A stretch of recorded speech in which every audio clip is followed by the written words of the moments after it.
Thank you for joining us here on the hashtag Let's Talk Mental Health campaign started by M&G in partnership with Cipla. Now, the effects of the COVID-19 pandemic and lockdown have not only taken its toll on our health, on the economy, on our society as a whole, but the psychological impact has also had an immense strain on our mental health and wellness. I'm Marcel Gordon, and with me, my guest is Zamo Mbele. He is a clinical psychologist here in Johannesburg and, of course, a director on the board of the South African Depression and Anxiety Group. This is the first of a series of the hashtag Let's Talk Mental Health campaign brought to you by Cipla in association with M&G. And I'm hoping that this will be a serious conversation, but most importantly, a helpful conversation for so many people are watching and are taking strain during this difficult time. Now, with the pandemic not going anywhere, I mean, we're dealing with issues of job security, financial stress, isolation, anxiety around parenting, how to put food on the table, coping with grief, and the list goes on and on. And all of this having an impact on our mental health. And many of us just not equipped enough to be able to deal with it. And let's be honest, many of us not being able to afford to get professional help when trying to deal with issues of anxiety and stress. So let me bring in Zamo Mbele here. Zamo, thank you so much for your time. You're a specialist psychiatrist. You're based at the Tara H. Morris Hospital.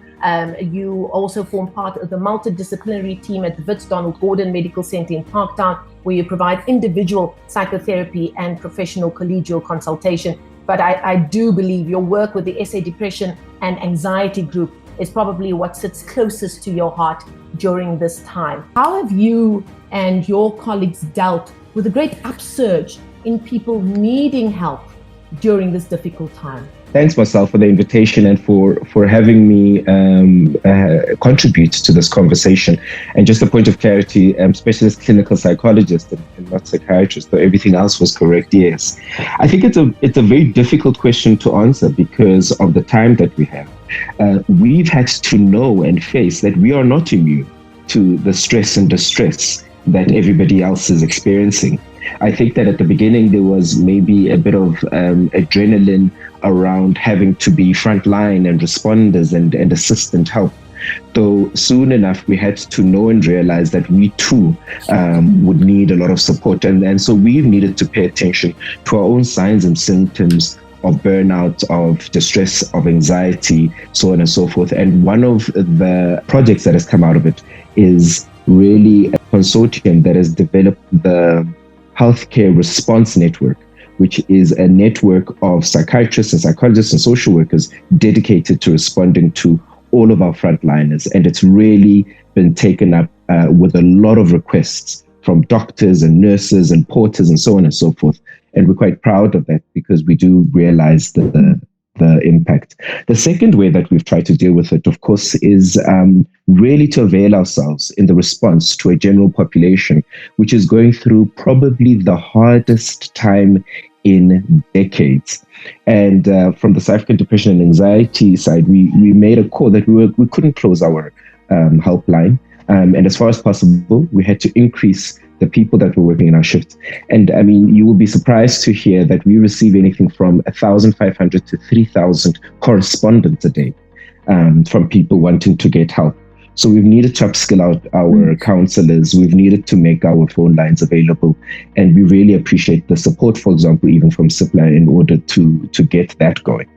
Along with the pandemic has come the need for vast numbers of people to work from home. If they're privileged enough to have been able to hold on to their job and are able to do their work from home. With that has come the offshoots of what isolation brings. People are working from home. They're faced with the sameness of every day. They are blurring the lines between work and home, all being under one roof. How does one even begin to identify when you are actually suffering as a result of isolation and potentially even burnout? Working from home is something that we are only really beginning to fully understand. I think that when we speak about the novel coronavirus, we must also then attach novel to a lot of other experiences, like the novel situation of working from home in this way. Because a lot of people will tell you that they had been working from home before, though it wasn't forced, it wasn't mandatory. And actually, a lot of people could balance working from home with being able to then play and recreate out of home. And now all of that is taken away. So it is in itself very, very novel.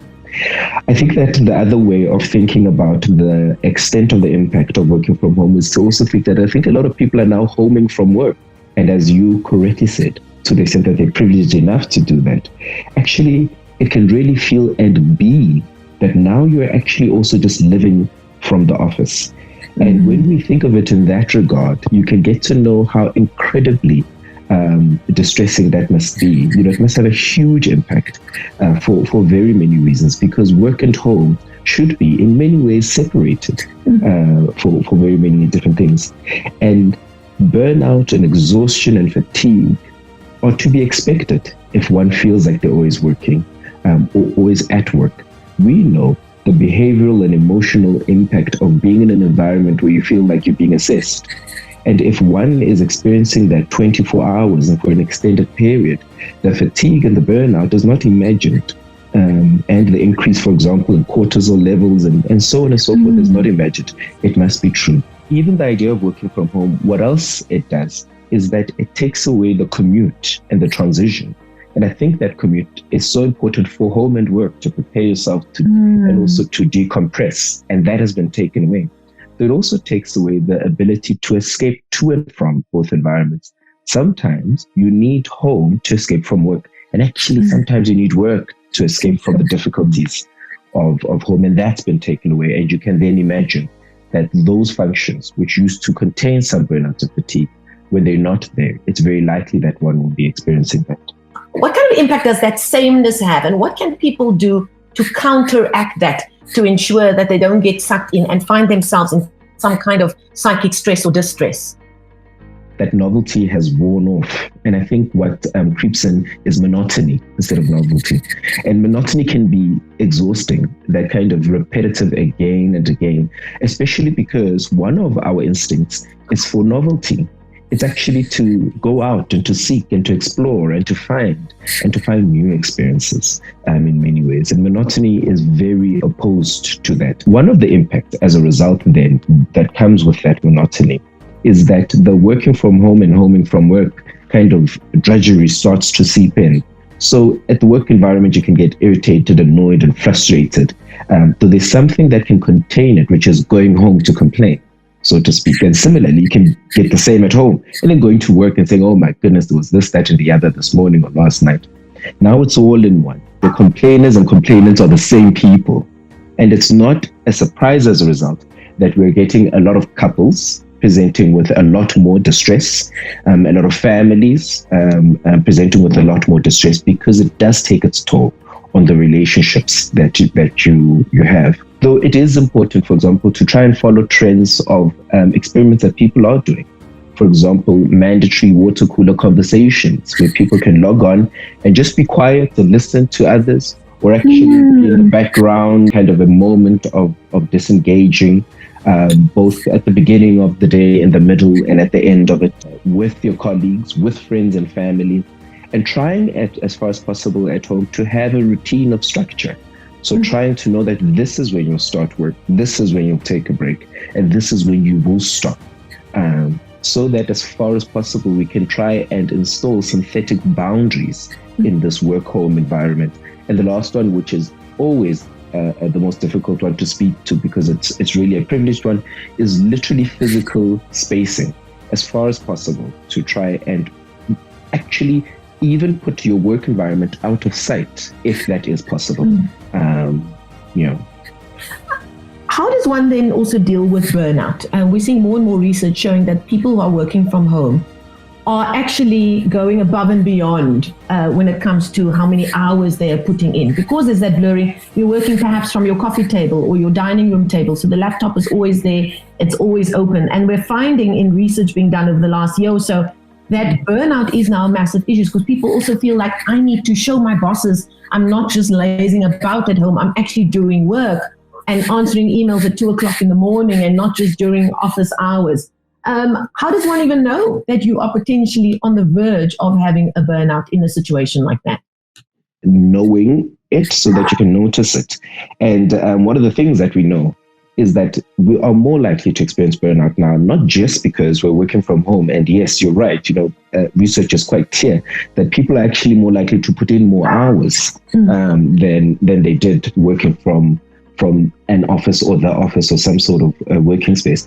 The second thing is that I think that it's important to punctuate that people are also feeling burnt out because to live in a pandemic is exhausting, and anxiety is exhausting.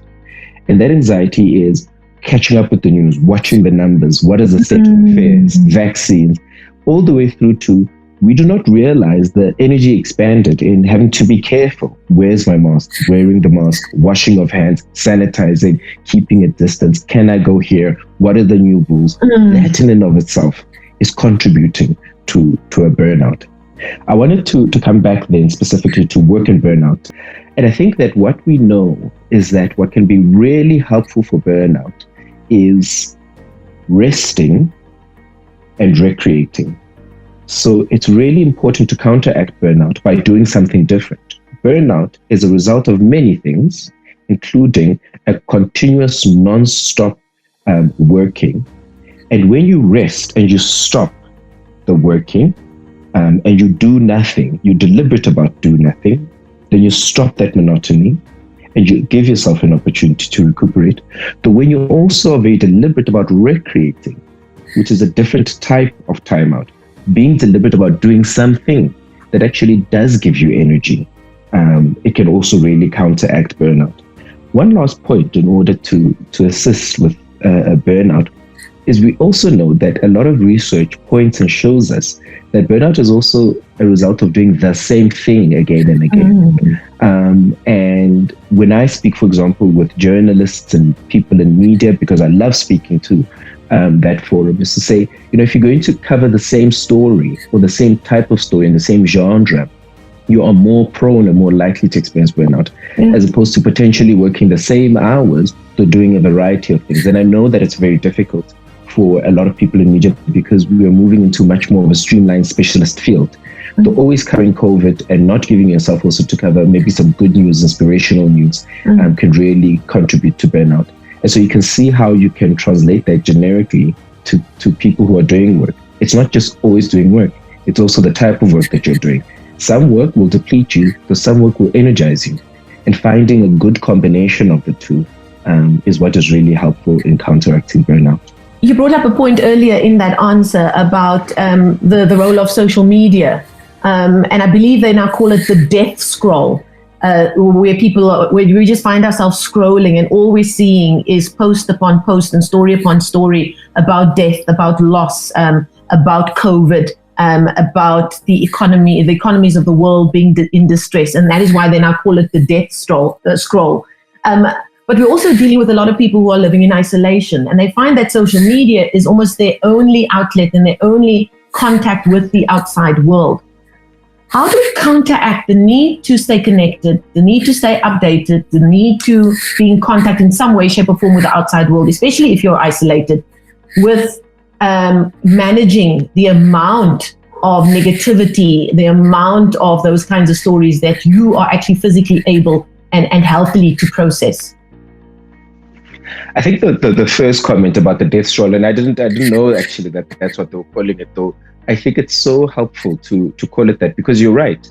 We cannot underestimate for a lot of people how incredibly sensitive they are to hearing bad news. And the bad news is about grief, bereavement, and loss, and it does impact you, even if it's subliminal or subconscious.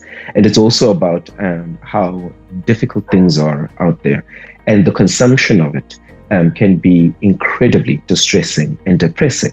There's something actually also quite deadened about it. When you are in that moment of a monotonous stroll, and actually there isn't an aliveness in the engagement, already a symptom of either an anxiety, and we know that screen time and scrolling has been shown to be linked to a lot of anxiety because it has a pseudo disconnect and a depression, because then you don't have to think. So it's a pseudo stimulus. You're watching something, you're disengaging from your own thoughts and feelings. So it can be a sign that something is distressing you, actually. So I wanted to also make a comment that, you see, I don't think social media is all bad. As you said, for a lot of people, it is the only opportunity to be nostalgic and reminisce and post when times were good. So, and also maybe to access the outside through people who are there, especially if you have friends and family in places in the world where they're outside of lockdown. And it gives you hope, and it makes you feel like actually you're not disconnected. However, social media engagement is not communication. Actually, it can give the false sense that you're engaging and getting in touch. There isn't reciprocation, there isn't conversation, there isn't contact, there isn't thinking. Actually, you are not doing that. And if that's what you're looking to do on social media, that's when it becomes destructive. Messaging, phone calls, video calls are that, actually. And one of the things that we must also know in this day and age is that there is a difference between a video call and a phone call. And not all contexts of communication need to be video. If we could shift gears a bit and focus a little bit more on the direct impact of COVID. One has found more and more people saying things like, there doesn't seem to be light at the end of the tunnel. All I hear about is loss. All I hear about is death. You hear people say this all the time, the kinds of conversations that one wouldn't normally have had before this pandemic arrived on our doorstep, as it were. Grief and how we grieve is something that's taken center stage over the last few months.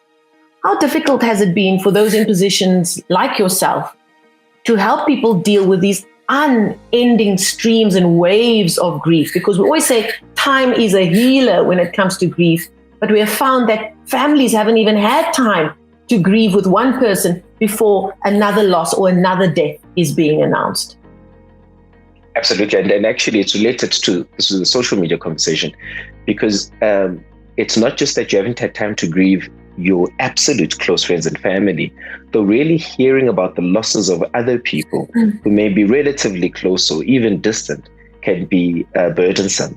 However, we must also appreciate that it can also be very triggering to see the grief of others or the loss of others, of your own, and a reminder, and sometimes a painful reminder, and sometimes an unwelcomed one as well. And so there really needs to be a sensitivity on how we use and consume social media, especially when we're grief-stricken. Time absolutely is incredibly helpful in the mourning process. But also the custom of people coming to sit with you, to cook for you, to help you, to hold your hand, checking in on you. All of that has been taken, which makes it so much more difficult, in fact, to process this mourning. And we do then have to be very deliberate once again and creative in thinking what type of mournful or mourning customs can we try and engage in order to help us go through the loss and to process that what we've lost. And different people will have different customs that they will engage in, make up, start, try out, though it is important to try and find as far as possible some of those customs. And then the last one is connection, which is, as we've been saying, very difficult. The connection really allows you to know that you are not alone in the grief and loss, and to reach out and to process and so on and so forth.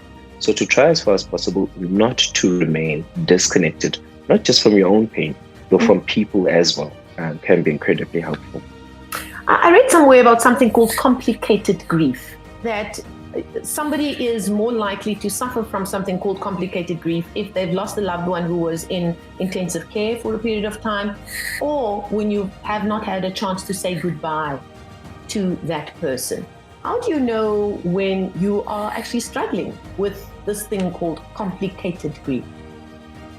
In many ways, we can say that all of us, if we've experienced loss in this time, are struggling with complicated grief. It's how the person was lost, and also not being able to be there with them, not being able to say goodbyes, usually, potentially in the hospital, having to then make plans very quickly, which complicates the process of your grieving. Not being able to see them both before and after their demise and so on and so forth. I think that it's fair to say that most all of us, because of the nature of how we're having to do things at this point, are struggling with a complicated grief. Now, the recognition of it is so that you know that you may need some help. And that help might come from yourself. It might come from these conversations. For example, saying, recognize that you're in complicated grief. Recognize that some of the signs and symptoms mean that it's taking you much longer to get out of the depth of despair.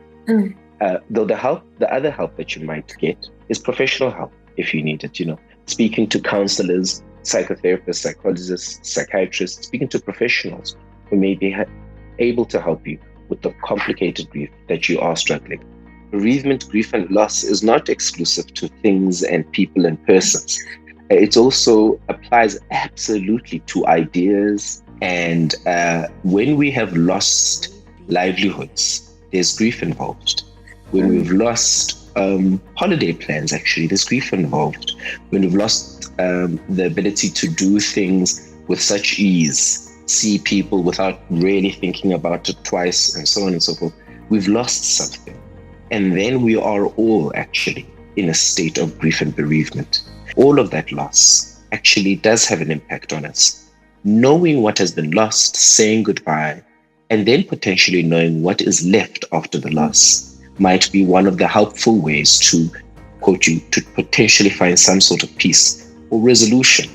So being direct and not being Pollyannery around the fact that, well, yes, there's a lot that has been lost, and naming it and confronting it head on actually might be better. It might feel more painful, but it's absolutely better to know it and to look at it, because as I say, then you might really get to look and see what is left after the loss, and work with that.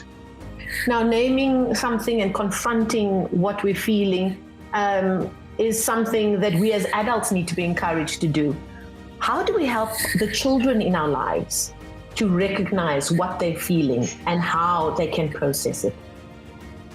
One of the things that is very important, and potentially the first place to begin, is also really knowing, as far as possible, the psychology, i.e. the mind and heart of a young child. And they're very different, depending on different ages. And we need to appreciate that. Though we really do need to appreciate that they are little human beings. They also get impacted. And it's a different type of impact for them. One of the introductory conversations that I have when I speak about children and COVID is to say, if you recall being a young child, time was a different concept. So if there was something exciting coming up, then it felt like it took forever. However, if you were in a very boring something activity, parents are shopping and walking down the aisle, it felt like it takes forever. An hour can feel like a day for children, really. Now, if you think about this last year, as adults, we are exhausted. And their little minds and hearts are not as equipped with patience, perspective, as we are. So really attending to how long this is and how much of an impact is very important. And then there are obviously the 8 specific impacts. For example, we know that 6 to 9 to 10-year-olds want to go out and explore and really start to do things, and make things and be in class and get things right and try things out. And that has been restricted. Versus adolescents who want to start to go out to explore the world for themselves, to be with friends and family, well, actually mostly friends of their peers. And that has been taken away.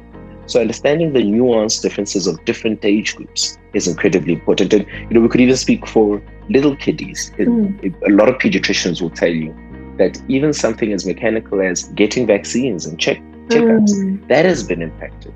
So we will see the impact of it down the road. Young people may not themselves know what it is that they're struggling with in the context of COVID. They may not know that, this is frustration, this is fatigue, this is loneliness, and so on and so forth. So to really help them identify what it is that they're struggling with, and then put voice to it and words to it. And sometimes there's nothing to be done, and sometimes there is, as parents, in order to mitigate against the nature or the extent of the impact. So thank you so much for joining us here on the first of Cipla's #Let's Talk Mental Health series. Please do share this video amongst your friends, your families, your colleagues. You never know when somebody might actually just need to hear this kind of conversation. So do stay safe, and let's continue to make mental health our top priority. Take care.